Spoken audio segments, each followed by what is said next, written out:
السلام علیکم، welcome back to my channel novels کی دنیا۔ فرینڈ، ہم اپنے ناول کا نیکسٹ پارٹ سٹارٹ کرتے ہیں۔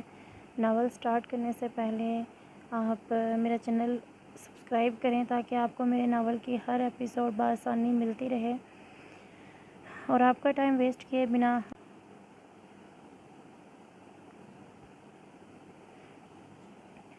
اس کے ہاتھ کو چھوڑے وہ خود کھڑا ہو گیا۔ ارحم کے اسے چھوڑنے پر جلدی سے سیدھے طریقے سے بیٹھتی صنم اپنی بازو کو دبانے لگی کیونکہ وہاں بے حد درد ہونا شروع ہو چکی تھی۔ اس کی پتلی کمزور بازو میں اتنی کہاں جان تھی کہ ارحم کا مروڑنا برداشت کر سکے۔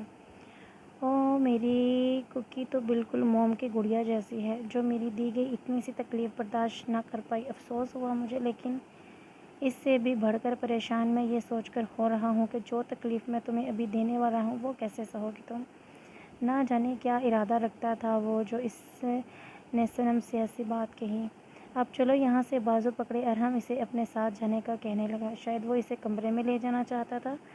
ارحم کا اسے بازو پکڑ کر اٹھنا دیکھ اسے اپنے ہاتھ کو چھڑواتی صنم بھاگنے لگی تاکہ وہ خود کو بچا سکے۔ ارحم نے چونکہ آرام سے پکڑا تھا، اسی وجہ سے آسانی کے ساتھ وہ چھڑواتی خود کو بھاگ نکلی تھی، لیکن ارحم صنم کی اس حرکت سے بیزار ہوتا۔ یار اب کیا پکڑا پکڑائی بھی کھیلنا چاہتی ہو تم، لیکن میرا کوئی موڈ نہیں ہے، پلیز کم بیک۔ ارحم کو چونکہ یہ سب ہرگز ناپسند ہے، اس وجہ سے وہ صنم کو خود ہی واپس آنے کا کہنے لگا۔ ارحم کی باتوں کو اگنور کیے صنم سارے گھر میں باہر جانے کا راستہ تلاش کر رہی تھی، لیکن سبھی ڈور لاک تھے۔ چونکہ ارحم اس گھر میں اکیلے ہی رہتا تھا، اسی وجہ سے سبھی دروازے بند ہی تھے۔ تبھی آخر میں اسے ایک کمرہ دکھائی دیا جو کہ کھلا تھا، جس کے اندر جا کر روم کے دروازے کو وہ لگانے لگی۔ ارحم جو کہ صنم کی سبھی حرکتوں کو بڑے ہی مزے سے دیکھ رہا تھا، لیکن اب کی مرتبہ اسے یوں کمرے میں کے اندر جا کر لاک کرتے دیکھ کہکہا لگاتے ہنستے ہوئے، یار دروازہ لگانے سے کیا ہو جائے گا، کیونکہ سبھی ڈورز میرے فنگر پرنٹ سے تو اوپن ہو ہی جاتے ہیں، پھر تمہارے یہ محنت کرنے کا مطلب۔ ارحم نے صنم کو پہلے سے ہی آگاہ کر دیا۔ اس کی بات کو سنے صنم نے جب دروازے کی طرف غور سے دیکھا تو واقعی ہی فنگر پرنٹ لاک کو دیکھ شاکڈ ہو گئی۔ آخر یہ کس قسم کا انسان ہے، صنم کے لیے ہر راستہ بند کیوں کر دیا اس نے۔ ادھر ادھر نظر دوڑاتے صنم بے بس ہوتی، کیا کروں میں اب۔ صنم کچھ سوچ سوائے اس کمرے میں بیڈ، قیمتی فرنیچر، ارحم کی دیوار پر بیڈ کے پیچھے بڑی ہی تصویر، وہ بھی شیر کے ساتھ جس کی پیٹھ کو وہ جوتا رکھے کھڑا تھا، کہ کچھ کے علاوہ کچھ دکھائی نہ دے رہا تھا۔ اس سے پہلے وہ کچھ کر پاتی ارحم ہنستا ہوا کمرے میں داخل ہوا۔ اس نے پہلے سے ہی اپنے شرٹ کو اتارا ہوا تھا جو کہ صنم کو مزید ڈرانے کا باعث بنا۔ اس کی باڈی پر بنے کٹ اس کے ہینڈسم ہونے کی نشانی تھے، جو کہ شرٹ میں ہونے کے باعث پہلے تو نہ دیکھ سکے تھے، لیکن اب جب اس نے شرٹ کو اتارا ہوا تھا اس وجہ سے واضح دکھائی دے رہے تھے۔ 6 فٹ کا شخص 5 فٹ کی لڑکی کے سامنے کسی مانسٹر جیسا دکھائی دے رہا تھا، جو کہ اپنی قید کی گئی لڑکی کے ساتھ نہ جانے کیا کرنے کے ارادے سے یہ شرٹ لیس آیا تھا۔ ہیلو کوکی، کیا ہوا؟ نہیں ملا راستہ باہر جانے کا؟ کوئی بات نہیں، تمہارے دل میں اب یہ بات تو نہ رہے گی نا کہ کاش تم کوشش کر لیتی اپنے قدموں کو مزید صنم کی جانب بڑھتا وہ اس کی مذاق بنانے لگا۔ پلیز میں تمہارے آگے ہاتھ جوڑتی ہوں، مت کرو میرے ساتھ یہ سب۔ اوپر کی جانب سر کیے وہ ارحم کی منت کرنے لگی، کیونکہ منت کرنے کے علاوہ اور کوئی چارہ بھی نہ تھا اس کے پاس۔ نہیں یار، ایسے کر کے مجھے شرمندہ کیوں کر رہی ہو؟ ویسے ایک بات بتاؤں کہ تمہاری ان حرکتوں کا اثر مجھ پر بالکل نہیں ہونے والا، تو اپنے ان الفاظوں کو گنوانا بند کر دو۔ اس کی نظر میں صنم کی کسی بھی بات کی کوئی قیمت یا اہمیت نہ تھی۔ یوں ارحم کو اپنے بالکل قریب آتے دیکھ وہ پیچھے مزید ہونے لگی، لیکن بیڈ کو دیکھے وہ وہیں پر رک گئی اور ارحم نے اسے شرٹ سے پکڑے اپنے قریب کیا، جس کے باعث اس کا ہاتھ صنم کے سینے کے ساتھ ٹکرایا تھا۔ اپنی عزت پر بات آنے کے باعث غصے سے صنم نے اس کے چہرے پر تھپڑ دے مارا۔ بے شک وہ کمزور سی لڑکی تھی، لیکن پھر بھی اپنی عزت کو بچانے کی خاطر اس میں طاقت آ چکی تھی۔ لیکن اس تھپڑ کو سہتے ارحم کا غصہ 7ویں آسمان پر پہنچ گیا اور بنا سوچے سمجھے اس نے بھی بدلے میں صنم کے چہرے پر تھپڑ مار دیا، جسے سہ نہ پاتے ہوئے وہ اوندھے منہ بیڈ پر جا گری، کیونکہ اس کے اور ارحم کے جان میں بھی تو زمین آسمان کا فرق تھا۔ بیڈ پر اپنے گھٹنے کو رکھے وہ اس پر جھکتا، اس کے ایک ہاتھ سے جبڑے کو پکڑے۔ سمجھتی کیا ہے تو؟ بہت جوش بھرا ہے نا تیرے اندر؟ جو کبھی بھی ہاتھ اٹھا دیتی ہے، لیکن ایک بات میری بھی غور سے سن لے کہ میرے اندر جتنا جوش اور طاقت ہے، اسے برداشت کرنا تیرے لیے بے حد مشکل ہو جائے گا۔ تیری یہ ساری گرمی 2 منٹ میں ختم کر دوں گا، دیکھنا چاہے گی؟ اسے اپنے دوسرے ہاتھ سے وہ جان بوجھ کر اس کے سینے پر اپنے ہاتھ کو پھیرنے لگا، کیونکہ صرف شرٹ پکڑنے پر صنم نے اسے تھپڑ مارا تو اب تو وہ پورے جوش سے اس کے سینے پر ہاتھ پھیرے دبانے لگا تھا۔ یوں وہ اپنا غصہ اور صنم کی ہمت دیکھنا چاہتا تھا کہ وہ اب کیا کرے گی، کیسے بچائے گی وہ خود کو۔ صنم تڑپتی ہوئی، مت کرو میرے ساتھ یہ سب پلیز، تم میں کیا انسانیت تھوڑی سی بھی نہیں ہے؟ اس بات کا احساس کر لو۔ ایک سائیڈ سے تم محبت کے دعوے کر رہے ہو، لیکن اپنی محبت کے ساتھ انسان غلط کیسے کر سکتا ہے؟ شٹ اپ، اپنے منہ کو بند رکھو۔ محبت کرتا ہوں تبھی تو تم یہاں پر ہو، ارحم رانا کے بستر پر، ورنہ کسی کی اتنی اوقات نہیں ہے میرے کمرے میں بھی داخل ہو سکے۔ نہ جانے ارحم کی یہ کیسی محبت تھی جو وہ صنم کے ساتھ یہ کرتا دکھا رہا تھا، اور ساتھ ہی وہ اس کی شرٹ کے بٹنوں کو برے طریقے سے کھولنے لگا، جس کے باعث اس کے بٹن ٹوٹنے لگے۔ شرٹ کے سبھی بٹنز کے کھلتے ہی صنم جلدی سے اپنی شرٹ کو کھولنے سے روکنے لگی، اسے پکڑ کر، لیکن ارحم اپنے ایک ہاتھ سے اس کی دونوں بازوؤں کو اوپر کرتا اس کے چہرے کے قریب جھکے۔ خاموش ہو جاؤ کے قریب سرگوشی کی صنم کا وجود ٹھنڈا پڑنا شروع ہو چکا تھا۔ ارحم کی اس حرکت سے وہ امید ہار چکی تھی کہ اب بس سب ختم ہو جائے گا۔ ارحم بھی اپنے ہونٹوں کو اس کی گردن پر رکھے چومتا ہوا سینے کی جانب بڑھنے لگا۔ صنم کی دھڑکنیں کچھ پل کے لیے بند ہوتی محسوس ہو رہی تھیں، لیکن ارحم صنم کی ہر حرکت سے انجان ہوتا اس کے سینے پر پہنی کالے رنگ کی برا کے اوپر سے ہی کس کرنے لگا، جسے سہتی وہ اچھل پڑی۔ پلیز مت کرو میرے ساتھ یہ سب۔ صنم کے منہ سے نکلے ایک مرتبہ پھر سے وہی الفاظات کو سن ارحم ایک ہی پل اس کے چہرے کی طرف بڑھتے اس کے ہونٹوں کو جو کہ خشک پڑ چکے تھے کو چومنے لگا۔ میرا کام ہو گیا، فی الحال تیرے ساتھ کچھ نہیں کروں گا، کیونکہ کہا تھا نا تم سے کہ تجھے یہاں پر میرا لانے کا مقصد جس سے تو شادی کر رہی ہے کا بھروسہ دیکھنا ہے۔ اب یہ بات تو تجھے اور مجھے معلوم ہے کہ تیرے ساتھ میں نے وہ سب نہیں کیا، لیکن کیا وہ شخص اس بات پر یقین کر سکے گا؟ کیا ہوگا اس کا اتنا بڑا دل؟ نہ جانے کیسے ارحم نے خود کو روکا تھا، لیکن وہ جو بات اپنے منہ سے نکالتا ہے اسے پورا وہ مر کر بھی کرتا ہے۔ اس وجہ سے ہی تو آج صنم بچ گئی تھی۔ کھڑا ہوتا سائڈ ٹیبل پر پڑی ڈبی میں سے سگریٹ کو نکال لے پینے لگا۔ صنم جلدی سے اٹھ بیٹھی تھی، اپنی شرٹ کو ٹھیک سے کیے خود کو چھپاتی اپنی تھمی سانسوں کو بحال کرنے لگی، ساتھ ہی حیرانگی سے ارحم کے چہرے کی طرف دیکھے جائے کہ یہ کس قسم کا انسان ہے، اسے سمجھ پانا اتنا مشکل کیوں ہے؟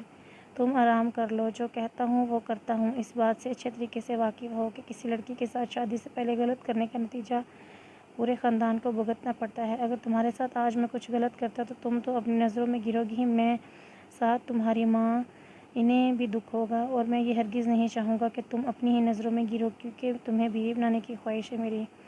صنم کو کچھ سمجھ نہ آ رہی تھی، اس ظالم شخص کے منہ سے ایسے الفاظات سننے کافی عجیب لگ رہے تھے اسے کہ یہ آخر چیز کیا ہے، کبھی بے حد برا تو کبھی اس کے دل میں بھی احساس معلوم ہوتا ہے۔ تم کرو آرام، صبح چھوڑ دوں گا، ریلیکس ہو کر سو جاؤ، کیونکہ ارحم رانا کے لیے سب سے عزیز اس کی زبان ہے، وہ جو کہہ دیتا ہے اس پر قائم بھی رہتا ہے، چاہے پھر سراسر اس کا اس میں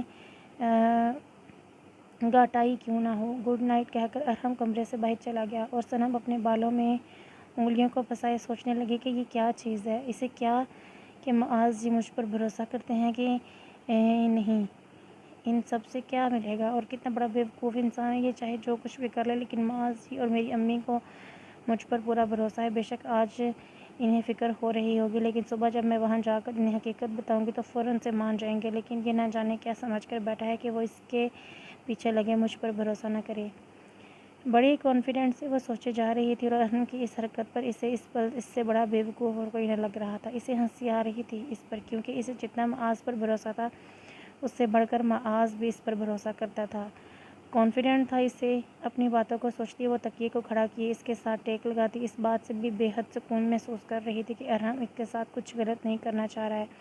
وہ بے شک اس کے گھر میں موجود ہے، لیکن وہ ظالم شخص اس کے ساتھ کچھ نہیں کرے گا۔ نہ جانے کیوں ارحم کی بات پر بھی اسے بھروسہ ہو چکا تھا، اسے یقین آ چکا تھا کہ ارحم واقعی میں اس کے ساتھ کچھ غلط نہ کرے گا۔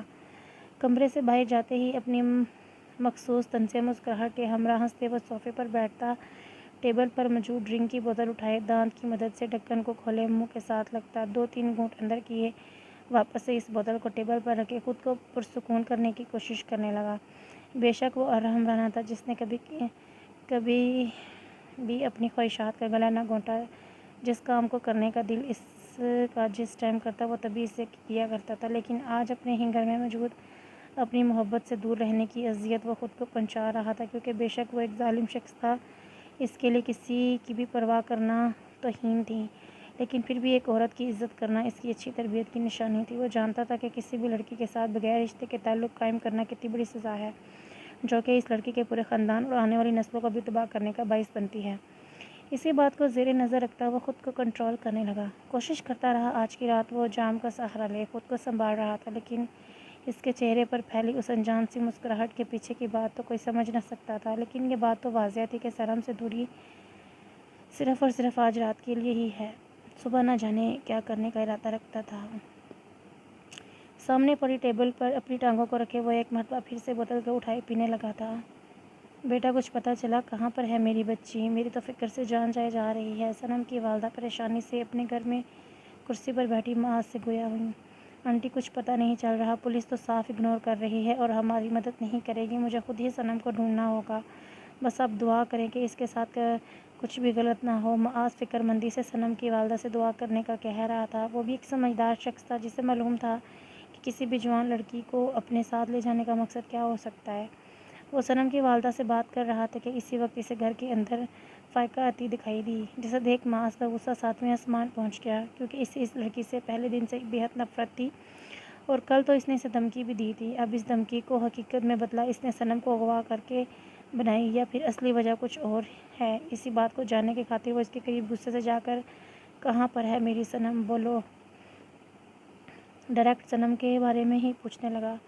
کیا خیریت تو ہے؟ مجھے کیا پتہ کہاں پر ہے وہ، میں کیا اسے اٹھائی پھرتی رہتی ہوں؟ پھر میری اتنی سی اچھی دوست ہے تو میں یہاں تم سے ملنے کے لیے آئی تھی کہ تم نے چھٹیاں کیوں لی ہیں؟ فکر ہو رہی تھی مجھے، اور فون بھی تم نہیں اٹھا رہے تھے۔ فائقہ بھی اپنے یہاں آنے کا مقصد بتانے لگی۔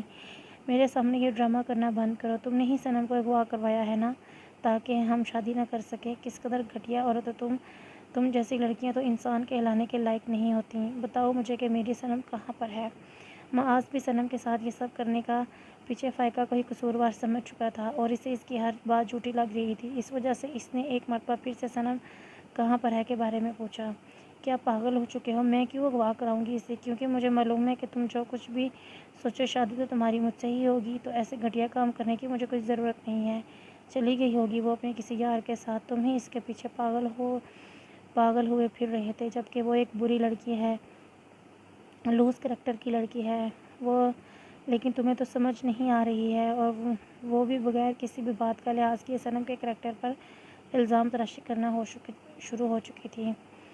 منہ بند رکھو ورنہ جان لے لوں گا تمہاری۔ معاذ غصے سے پاگل ہوتا فائقہ پر ہاتھ اٹھانے لگا، لیکن سنم کی ماں اس کے ہاتھ کو پکڑے۔ معاذ کیا کر رہے ہو تم؟ پہلے تھوڑی مشکل میں ہیں، اب مزید کچھ بھی مت کرو، اور تم لڑکی جو بھی ہو پلیز چلی جاؤ یہاں سے۔ اپنے ہاتھوں کو جوڑے وہ منت کے انداز میں اسے یہاں سے جانے کا کہنے لگی، کیونکہ اپنی نیک شریف بیٹی پر یوں بے بنیاد الزامات بھلا کون سی ماں سہن کرنے کی ہمت رکھ سکتی ہے؟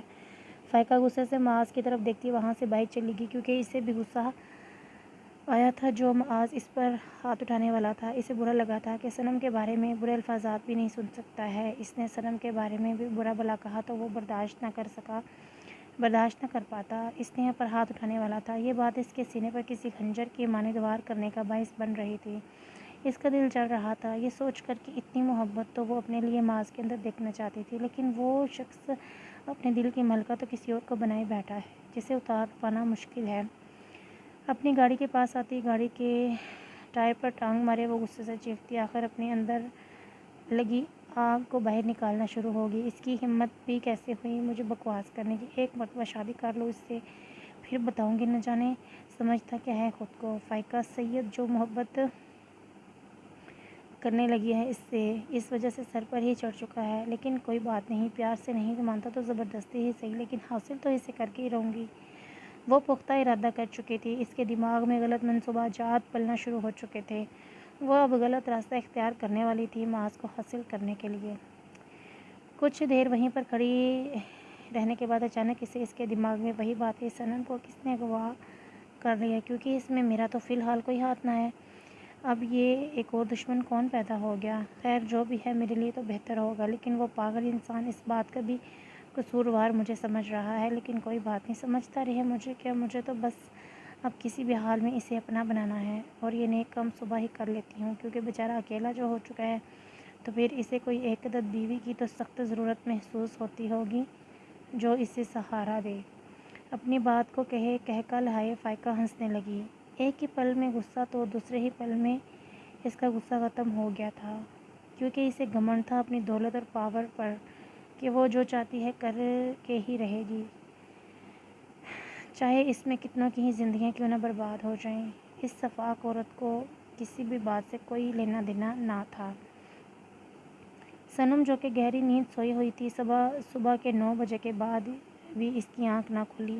کروٹ بدلتی وہ چہرے پر مسکراہٹ لائے بڑے ہی سکون سے سوئی ہوئی تھی۔ وہ انجان تھی اس بات سے کہ آخر وہ کس جگہ موجود ہے، آج اس کے ساتھ کیا ہونے والا ہے، اور اس کی زندگی آج کے دن کون سا موڑ لینے والی ہے۔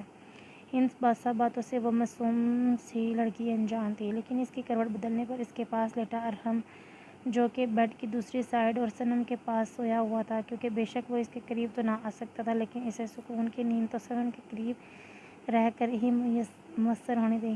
لیکن صنم کے اس ہلنے کے باعث اس کی آنکھ کھل گئی۔ اپنے پاس صنم کو دیکھ وہ اسے یوں غور سے دیکھنے لگا جیسے وہ بھی ایک پل کے لیے حیران ہوا ہو اپنے پاس صنم کو دیکھ کر، کیونکہ اتنے سالوں سے اکیلے رہنے والے شخص کو کہاں عادت تھی صبح صبح اپنے پاس کسی لڑکی کو دیکھنے کی۔ وہ خود بھی بھول چکا تھا کہ کل ہی وہ صنم کو زبردستی اٹھا کر لایا ہے۔ لیکن تبھی دیوار پر لگے بڑے سے ٹائم پیس کو دیکھے وہ حیران ہوا، اتنا ٹائم ہو چکا ہے لیکن میری آنکھ کیوں نہ کھلی۔ پہلی مرتبہ ارحم کے ساتھ ایسے ہوا تھا، کیونکہ ارحم ٹائم کا بہت پابند تھا، وہ اپنا ہر کام وقت پر ہی کرتا تھا، اسی وجہ سے ہر بات کے لیے کافی بڑی تھی۔ آج وہ اتنی دیر تک سوتا رہا۔ ایک مرتبہ پھر سے صنم کو یوں سوئے دیکھ اپنے بنوؤں کو سکیڑتے جیسے کہ اسے برا لگا کہ صنم کا اتنی دیر تک بھی سونا۔ اسی یا سے وہ اسے اٹھنے کا کہنے لگا۔ جیسے ہی اس نے اپنا ہاتھ بڑھایا، صنم کو جھنجھوڑ کر جگانے کے لیے اس کا ہاتھ وہیں پر ہی تھم گیا، کیونکہ صنم کی خوبصورت تب مزید بڑھ گئی جب کھڑکی سے اندر دھوپ آسمان کو چیرتی صنم کے چہرے پر پڑنے لگی، جن کے باعث اس کا روشن چہرہ مزید نور سے بڑھ گیا۔ ارحم بھی خود پر اختیار کھوئے آہستہ آہستہ اس کے قریب جانے لگا، کیونکہ وہ چاہ کر بھی خود کو روک نہ سکتا تھا۔ صنم جو کہ پہلے ہی سے ہی اس کی محبت تھی، جسے یوں دیکھ خود پر کنٹرول کرنا کسی سزا کے برابر ہے، اس کے چہرے پر جھکتا وہ اس کے ہونٹوں کو چومنے لگا۔ صنم کی نیند ارحم کی حرکت سے بھی نہ کھلی، تب وہ ہونٹ پر کس کرتا نیچے کی طرف بڑھنے لگا، اس کی گردن کو چومنے پر وہ نیند میں ہی ہنسی مت کرو کہنے لگی، جسے دیکھ ارحم کے چہرے پر بھی مسکراہٹ آ گئی، اور وہ کچھ بھی سوچے بغیر سیدھا ایک مرتبہ پھر سے اس کے ہونٹوں پر جھکے مضبوطی سے انہیں اپنے لبوں میں قید کرتا کس کرنے لگا، کیونکہ یہ کرنا تو لازم ہو چکا تھا اپنی ذات کو اذیت پہنچانے سے بچانے کے لیے۔ کسی کے ہونٹوں اور داڑھی کو اپنے چہرے اور ہونٹوں کے ساتھ محسوس کیا، فوراً سے صنم کی آنکھ کھلی اور ارحم کو اپنے اوپر جھکے دیکھ اسے کاندھے سے پکڑے خود سے دور کیا، چونکہ ارحم کے منہ سے ڈرنک اور سگریٹ کی بو اپنی سانسوں میں اترتی محسوس ہو رہی تھی، تبھی اسی وجہ سے اس کی آنکھ فوراً کھل گئی۔ گڈ مارننگ، اپنے ہونٹ کو صاف کرتا ارحم بڑے ہی آرام سے بول گیا۔ صنم بھی بیڈ پر کھڑی ہوتی، تم کیا کر رہے تھے یہ میرے ساتھ؟ صنم ڈر بھی رہی تھی، لیکن پھر بھی وہ ہمت کے ساتھ لیے ارحم سے پوچھنے لگی، کیونکہ اسے رومانس، محبت کچھ بھی کہہ سکتی ہو، ایکچولی تمہارے ہونٹوں کا ٹیسٹ بہت ٹیسٹی ہے، دل کرتا ہے کھا جاؤں انہیں، تمہارے یہ نرم و ملائم ہونٹ۔ ارحم رانا کو اپنی جانب کھینچتے اس کے رس کو اپنے اندر اتارنے کی خواہش زور و شور سے مجھے پریشان کرنے لگتی ہے، بس کچھ دیر اور پھر ہمیشہ ہمیشہ کے لیے تم ارحم رانا کے ساتھ جائز رشتے میں منسلک ہوئے اس کی ملکیت بن جاؤ گی۔ ارحم نے اسے اپنے منصوبے سے آگاہ کیا کہ وہ کیا کرنے کا ارادہ رکھتا ہے۔ صبح ہو چکی ہے، مجھے جانے دو۔ وہ اپنے گھر صنم بھی مکمل طور پر ارحم کی باتوں کو اگنور کرتی صرف واپس اپنے گھر جانے کا کہنے لگی، کیونکہ ایک رات بمشکل اس نے گزاری ہے اس جگہ، اور مزید وہ اس جگہ ہرگز نہ رہنا چاہتی تھی۔ اوہ ہاں، جانا تو ہے، لیکن ابھی تو صبح صبح ہے، تم ناشتہ وغیرہ تو کر لو، پھر خود چھوڑ کر آؤں گا میں، کیونکہ لے کر بھی تو میں ہی آیا تھا، ویسے بھی میں یہ ہرگز نہیں چاہتا کہ کسی کی بھی نظر تم پر پڑے۔ صنم کو لے کر ارحم بے حد پوزیسو ہو چکا تھا، وہ ہرگز نہیں چاہتا تھا کہ اس کے علاوہ صنم پر کسی بھی اور شخص کی نظر پڑے۔ مجھے بھوک نہیں اور میں خود چلی جاؤں گی۔ صنم نے بھی صاف منع کر دیا۔ ارحم کا احسان لینے سے وہ خود یہاں سے جانے کی ہمت رکھتی تھی۔ بس اسے وہاں سے جانا ہے اپنے گھر۔ اس سے فکر تھی اپنی ماں کی کہ ان پر کیا بیت رہی ہوگی۔ اچھا لیکن ایسی حالت میں اگر جاؤ گی تو لوگ کیا سوچیں گے؟ ارحم صنم کی بات پر ایک نظر غور سے اس کے وجود پر ڈالتا اس کی حالت کے بارے میں اسے آگاہ کرنے لگا۔ میں نے کہا نا تم سے کہ میں تمہیں چھوڑ آؤں گا، لیکن ایک کام تو کرنا ہی بھول گیا جو کہ سب سے ضروری ہے۔